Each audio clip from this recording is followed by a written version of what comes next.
Snake Osburn here, your armchair music historian. In celebration of their rumored 50th anniversary reunion tour, I'm going to do an inaugural video and hopefully a series of videos that I do about bands. This one is 5 ways Led Zeppelin are an anomaly. Are an anomaly? Is an anomaly? I'm American, I'm going to say is an anomaly. For this video, I'm going to compare Led Zeppelin to 5 noteworthy bands, they being Beatles, The Doors, Jimi Hendrix Experience, The Rolling Stones, and Pink Floyd. There's a number of top 20 lists or interesting song facts about Led Zeppelin, like, oh, they never won a Grammy while they were active, or oh, they never had a #1 single. You know, we all know all of that. This is made specifically for ardent Led Zeppelin fans who might not know something. So, let's get down to it. 5 ways Led Zeppelin were an anomaly. Number 5. Jimmy Page was not only a ringer, but he was underrated as a producer and as a visionary. Most people know Jimmy Page as a crack riffsmith and the powerhouse guitar god of one of the best bands of all time. But did you know that he was also an amazing producer and ahead of the curve on a number of things? Just look at sound production. While a few venerable sound engineers such as Andy Johns, Glenn Johns, and Eddie Kramer worked with Zepp, particularly in the earlier albums, many aspects of Led Zeppelin's signature sound were Jimmy Page's call. Just take a look at the guitar army on Black Dog, the drum sound on When the Levee Breaks,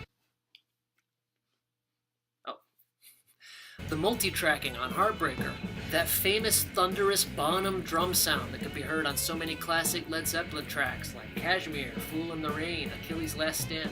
Those were all Jimmy Page's work. The other way that he was a visionary was he recognized that FM album-oriented rock radio was really the wave of the future, and therefore he and Peter Grant didn't allow any of their songs to be released as singles in the UK, and he only allowed a limited number to be released in the US and elsewhere. You can look that up on Wikipedia. The other way that Jimmy Page was a visionary and really a futurist was he recognized that stereo fidelity was the wave of the future. Led Zeppelin 1 was the first album ever to be released only in stereo format. Up until 1968, as most of the old folks will remember, albums were routinely released in mono and stereo formats. But Jimmy Page said, no, we're only going to release this in stereo. I'm really glad, personally. Can you imagine listening to How Many More Times, or Dazed and Confused, or What Is and What Should Never Be in mono? I can't. Good call, Jimmy. Number 4. I don't really consider Led Zeppelin a real band as compared to those other 5. Now hold on, before you lose your shit, let me just explain. This one may piss some people off, but check it out. While Led Zeppelin did attract an unfair amount of critical acrimony for their earlier album releases and live shows, they never really had to suffer for their music. If you look up suffering for your music in the dictionary, by the way, you'll probably see a picture of Henry Rollins in Black Flag. Talk about paying your dues, that's it. Anyway, all of the 5 other bands I mentioned at the beginning of this video had to play shitty gigs, they had to travel around the country in a little van and rehearse in dank pub basements, and most of them were rejected by record labels. Led Zeppelin, on the other hand, had Jimmy Page, who was an established studio mercenary in London who enjoyed notoriety in the UK for his tenure with the Yardbirds. Therefore, he had several advantages, most notably industry contacts, name recognition, money, musical equipment, and knowledge of how the real ins and outs of the music business worked. Therefore, he had his pick of musicians throughout England, and consequently every member of Led Zeppelin was a top-level virtuoso performer. Atlantic Records signed Led Zeppelin and gave them an unprecedented $200,000, the most that had ever been given to an unknown band in history up to that time. By the way, in case you're curious, that's about $1.4 million in today's money. The third way that Led Zeppelin were an anomaly, oh, I just did it again, shoot, Led Zeppelin was an anomaly, or is, was, are, whatever, is, of all of the bands on this list, Led Zeppelin is only one of 2 that have 5 diamond certified albums. The Recording Industry Association of America has, their various rating tiers, and diamond means shipping 10 million units. Led Zeppelin 1, 2, the 4th album, Houses of the Holy, and Physical Graffiti all sold more than 10 million units. The other band, obviously, the Beatles. If you don't know the Beatles, you should look them up. Maybe they're worth a listen. Number 2.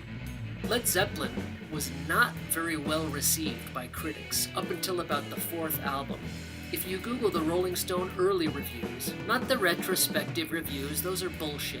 If you look at the actual reviews that were penned by the Rolling Stone staff writers at the time, Led Zeppelin 1 and 2 were particularly poorly received. I'll put a link to Led Zeppelin 1 and 2 album reviews by John Mendelsohn. The third album was released by somebody who is particularly well known, Lester Bangs. But if you actually read the review, Lester Bangs kinda gave more or less a lukewarm reception at best, and his favorite track on the album was That's the Way.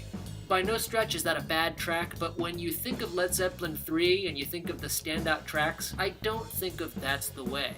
Come on, Immigrant Song, Since I've Been Loving You. The number one way Led Zeppelin is an anomaly. Hey, I got it right. Is. This is probably the most interesting thing, and I've never ever heard this pointed out by anybody else. Here it is. Many of their most well-known songs don't actually have a chorus, and therefore don't mention the title of the song in the lyrics. For you to understand this point, we have to decide on what a chorus is. There is no hard and fast rule and definition of what a chorus actually is in music, but most people accept the definition of the chorus of a part of a song is the catchy part, the part you sing along to. It's the part that's repeated throughout the song without a change in any of the lyrics. And Led Zeppelin had a number of songs that did have choruses, such as Whole Lotta Love and Good Times, Bad Times, and those are all great. But if you look at some of Led Zeppelin's biggest songs of all time, Black Dog, Dazed and Confused, Heartbreaker, Immigrant Song, unless you count the part Ah! That was pretty close, wasn't it? I should email Jimmy Page to see if he needs a vocalist. Since I've Been Loving You, Kashmir, The Ocean, Achilles' Last Stand, and not to mention, probably their biggest song ever, which was Stairway to Heaven. None of those songs has a chorus. I double dare you to find one. The catchy parts of those songs are in Plant's vocals themselves, or just the riff of the song is the catchy part. Of the Rolling Stone top 10 Led Zeppelin songs, you'll find 5 that don't have a chorus.